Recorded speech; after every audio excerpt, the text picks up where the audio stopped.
Life is a precious gift. There are many important moments we experience, but very few compared to the moment where a new life enters the world. It has the potential to become one of the most memorable and joyful moments a couple will ever experience, but it can also be very stressful and difficult, especially when things don't go perfectly. Parents who expected celebration may instead feel fear, exhaustion, and helplessness. A baby blanket doesn't solve every challenge, but it's a simple gift that lets a family know, you matter. Our group decided to support new families by making and donating little Tate blankets. They were meant to offer a small but meaningful comfort, a simple reminder that someone cares, that their child is valued, and that they are not alone. We got to work immediately. I called the hospital from my hometown in Preston, and I told them my idea. They loved it. When they gave me the green light, I started building my team. I called the leaders of the Young Men organization from my church and asked if they would like to help. The young men are divided into 3 groups or quorums: the deacons, the teachers, and the priests. Each quorum has at least 2 adult leaders.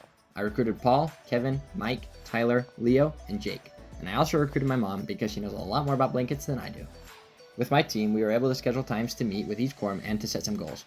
One of our goals was to fund the project through donations. I went to a local business, Americana Farm, who agreed to donate $150. With that, we were able to purchase enough material to make 12 blankets front and back, which was perfect since our goal was at least 10 and that left a couple extra in case any of it tore. A super nice member of our community named Julie heard about the project and donated enough material to make an extra 6 blankets. That meant we had enough to make 18 total.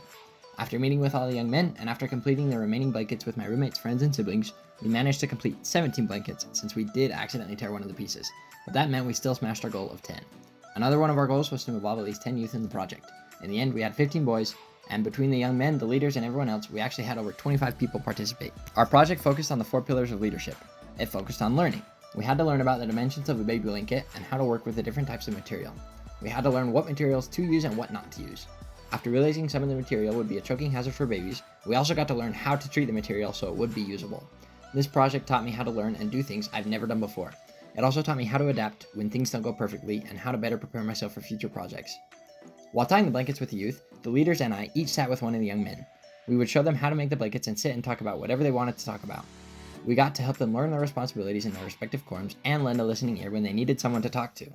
I learned how to strengthen individual relationships in a team, and I also learned that I need to listen more and talk less than I usually do. Leading with authenticity means living your values. I chose this project because I value family as the highest priority in life. If you don't succeed in the family, nothing else really matters. I also value giving back to the community. I am grateful for the service opportunities I had when I was a youth, and I hope the boys remember this project forever. This project taught me more about myself and how to turn things I'm passionate about into action. Leading with drive means setting goals, having a vision, and getting to work. In this project, we were able to set and exceed each goal we planned for and finish the whole project in the span of about a month. We built a team in just one afternoon and were making blankets literally the next day. I learned how to stay motivated and how to motivate others towards accomplishing extraordinary goals. Thanks for watching.